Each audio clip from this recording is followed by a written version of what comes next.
नाचे खाती आइल बारू यूपिया बिहार में, बानी पागल आइल दिल जानी तोरा प्यार में। मन करे धरी तोहरा के अखबार में, ऐठेलू जैसे ऐठे मछरी तियार में। हिरोनी के चाल है कोयरी के माल है,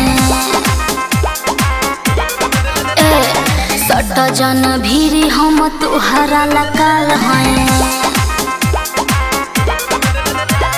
नाचे खाती आइल बारू यूपिया बिहार में, बानी पागल आइल दिल जानी तोरा प्यार में। मन करे धरी तोहरा के अखबार में, ऐठेलू जैसे ऐठे मछरी तियार में। हिरोनी के चाल है कोयरी के माल है,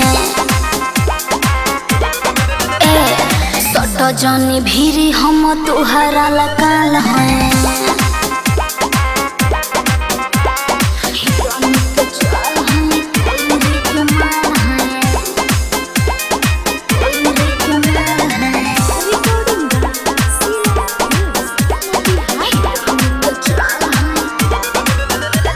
चाहतर जवानु भेटाई नहीं हो, खड़ा बड़ मजा बाकी आई नहीं हो। गोड़ छटकावे वाला काई हो, रसवा से भरल मलाई हो। हिरोनी के चाल है कोयरी के माल है, सट जन भीरी हम तोहरा लकाल है। नाचे खाती आइल बारू यूपिया बिहार में, बानी पागल आइल दिल जानी तोरा प्यार में। मन करे धरी तोहरा के अखबार में, ऐठेलू जैसे ऐठे मछरी तियार में। हिरोनी के चाल है कोयरी के माल है,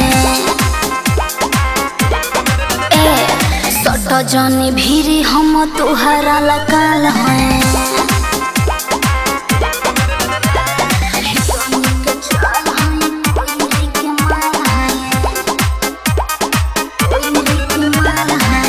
मिथलेश के बना में जवानी, काहे खातिर करता रो बाबुआ नकानी। देखी तोहरा के छुए मुहावा से पानी, दे तू चिखाई कहे संतोष तूफानी। हिरोनी के चाल है कोयरी के माल है, सट जन भीरी हम तोहरा लकाल है। नाचे खाती आइल बारू यूपिया बिहार में, बानी पागल आइल दिल जानी तोरा प्यार में। मन करे धरी तोहरा के अखबार में, ऐठेलू जैसे ऐठे मछरी तियार में। हिरोनी के चाल है कोयरी के माल है, सट जन भीरी हम तोहरा लकाल है।